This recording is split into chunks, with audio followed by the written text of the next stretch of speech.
Welcome back. Telangana క్షమించాలి Bharatiya Janata party జాతీయ అధ్యక్షుడు నితిన్ నబీన్ తెలంగాణకు వస్తూ ఉన్నారు. సార్, నితిన్ నబీన్ ను భారతీయ జనతా పార్టీ అధిష్టానం తెలంగాణ బీజేపీకి చికిత్స చేయడానికి పంపిస్తోంది అనే ప్రచారం అయితే జరుగుతోంది సార్.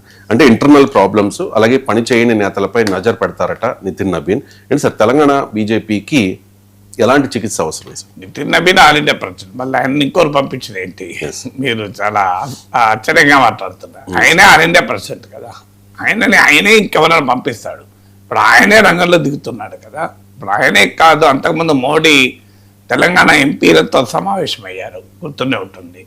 దానికన్నా ముందు బిఎల్ సంతోష్ వచ్చి పార్టీ కార్యవర్గంతో సమావేశమయ్యారు.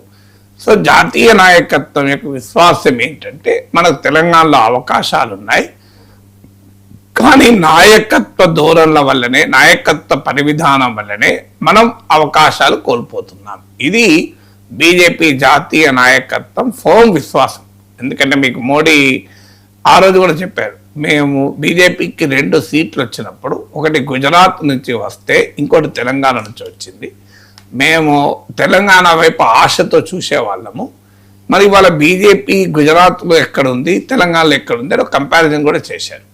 సో మనకు ప్రజలు ఓట్లు వేయడానికి సిద్ధంగా ఉన్నారు, కానీ మీరే పనిచేయడం లేదు అని కూడా మోడీ వ్యాఖ్యానించినట్టు మనకు పత్రికల్లో కూడా వచ్చాయి.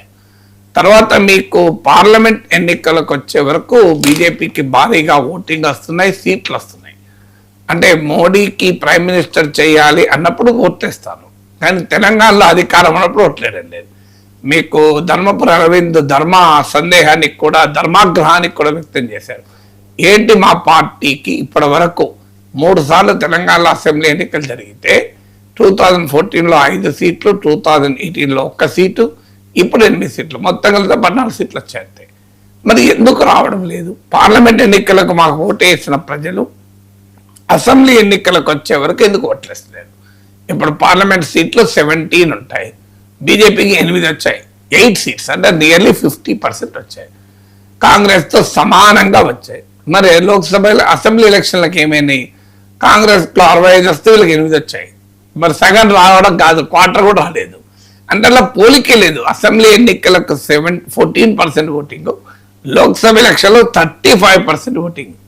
అంటే 20% ఓటింగ్ రాష్ట్రంలో తెలంగాణలో బీజేపీ అధికారంలోకి రావాలి అనే విషయం వచ్చేవరకు 20% అదృశ్యమైపోతున్నారు. ప్రైమ్ మినిస్టర్గా మోడీ ఉండాలి, దేశంలో బీజేపీ అధికారం రావాలి అనుకున్నప్పుడు 35% ఓట్లు వేస్తే, రాష్ట్రంలో బీజేపీకి అధికారం ఇవ్వాలంటప్పుడు అది 14% పడిపోతుంది. ఈ 20% జారిపోతున్నారు. అంటే మరి దీనికి తప్పెక్కడ? జాతీయ నాయకత్వం లోపం ఉంటే, మరి జాతీయ నాయకత్వమే నమ్మకం లేకపోతే మరి 35% ఎట్లేస్తున్నారు? అందువల్ల దీనికి డెఫినెట్గా తెలంగాణ బీజేపీ పర్ఫార్మెన్స్ పైన జాతీయ నాయకత్వానికి ఆందోళన ఉంది. అయితే జాతీయ నాయకత్వం లోపం కూడా లేదా? తెలంగాణలో రాజకీయ పరిస్థితులను అర్థం చేసుకోవడంలో జాతీయ నాయకత్వ లోపం కూడా ఉంది, అందులో ఎవరికి డిస్ప్యూట్ లేదు. సో మీకు క్లాసిక్ ఎగ్జాంపుల్స్ మనకు అనేకము దొరుకుతాయి. తెలంగాణలో తెలంగాణ సెంటిమెంటు ఏ పార్టీనైనా నడిపిస్తుంది. ఇక్కడ అందరికీ తెలిసింది, తెలంగాణలో ఓట్లు రావాలంటే తెలంగాణ సెంటిమెంట్. అందుకే పవన్ కళ్యాణ్ తెలంగాణ వచ్చినా ఏం చెప్తున్నారు? తెలంగాణ ఉద్యమాన్ని పొగుడుతున్నాడు, తెలంగాణ ఆకాంక్షల్ని గౌరవిస్తానంటున్నాడు, తెలంగాణ ఏర్పాటుకు తాను వ్యతిరేకం కాదు అని పదే పదే చెప్తున్నారు. కానీ భారతీయ జనతా పార్టీ ఆ తెలంగాణ సెంటిమెంట్ను ఏ రకంగా జాతీయ నాయకత్వం తీసుకుంటోంది? ప్రైమ్ మినిస్టర్ మోడీ అంటారు తల్లిని చెప్పి బిడ్డను తీశారని, తేజస్వి సూర్య అంటాడు ఇండియా పాకిస్తాన్ విభజనతో పోలుస్తాడు. అడుగడుగున తెలంగాణ సెంటిమెంట్ మీద అటాక్ చూడండి మీరు. హైదరాబాద్ వస్తాడు, తెలంగాణ బీజేపీ నాయకులకు సమయం ఇవ్వకుండా ప్రైమ్ మినిస్టర్ మోడీ వెళ్ళి ఆంధ్రప్రదేశ్ ముఖ్యమంత్రి ఉప ముఖ్యమంత్రి ఇంటికి వెళ్ళి అక్కడే గడుపుతాడు. వెళ్ళకూడదు కాదు, అమరావతికి వెళ్ళినప్పుడు వెళ్ళడం వేరు, హైదరాబాద్కి వచ్చినప్పుడు ఉన్న తక్కువ సమయాన్ని వెళ్ళి 5 నిమిషాల్లో 10 నిమిషాల్లో కాదు, మీ గంటకు పైగా చంద్రబాబు నాయుడు ఇంట్లో ఉన్నారు, పవన్ కళ్యాణ్ దగ్గర ఉన్నారు. అది ఉండకూడదని కాదు, ఖచ్చితంగా ఎన్డీఏలో పార్ట్నర్స్ వాళ్ళకి ప్రియారిటీ ఇవ్వాల్సిందే. కానీ అది అమరావతికి వెళ్ళినప్పుడు చేస్తే అదొక రకంగా ఉంటుంది.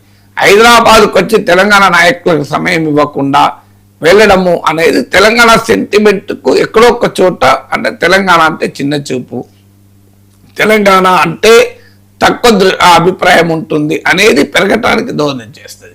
సో ఇలా అడుగడుగునా కూడా తెలంగాణ బీజేపీ ఆ సెంటిమెంట్ కు గౌరవం ఇవ్వడం అనేది నేర్చుకోవడం లేదు. మీకు ఎన్నికలప్పుడు కూడా చూడండి, జనసేనతో పొత్తు పెట్టుకుంటాం అని వెళ్ళి కలుస్తారు, మళ్ళీ తర్వాత పొత్తు పెట్టుకోరు. మళ్ళీ ఇటీవల పవన్ కళ్యాణ్ తెలంగాణలో పోటీ చేస్తామంటే బీజేపీ క్లారిటీ ఏమి ఇచ్చింది, అమిత్ షాని ఇచ్చాడు, మేము ఇండిపెండెంట్ గా పోటీ చేస్తాం, మాకెవరితో పొత్తుండదు అని. అందువల్ల ఇలా వ్యూహాల రచనలో కూడా లోపాలు ఉన్నాయి. ఇక పార్టీ నాయకుల మధ్య సమన్వయం లేదు, బహిరంగంగానే విమర్శించుకుంటారు. ఇవన్నీ మనకు తెలియదు కాదు, అనేక కథలు మనం చెప్పుకున్నాం. చాలా బహిరంగంగానే ఒకరి మీద ఒకరు విమర్శలు చేసుకుంటారు, సమన్వయం ఉండదు, ఆశించిన స్థాయిలో పనిచేయడం లేదు నాయకులు. సో నాయకులు పదవుల్లో ఉంటారు కానీ పర్ఫార్మెన్స్ ఉండదు. సో ఇదంతా కూడా తెలంగాణ బీజేపీ పైన జాతీయ నాయకత్వం కంప్లైంట్. ఇక్కడ సరైనటువంటి కోఆర్డినేషన్ లేదు. ప్రధాన ప్రతిపక్షంగా ఉండే అవకాశం వచ్చి కూడా 35% ఓటింగ్ వచ్చినప్పుడు లోక్సభ ఎలక్షన్లో దాన్ని ఆ మొమెంటం నిలుపుకోలేకపోయారు.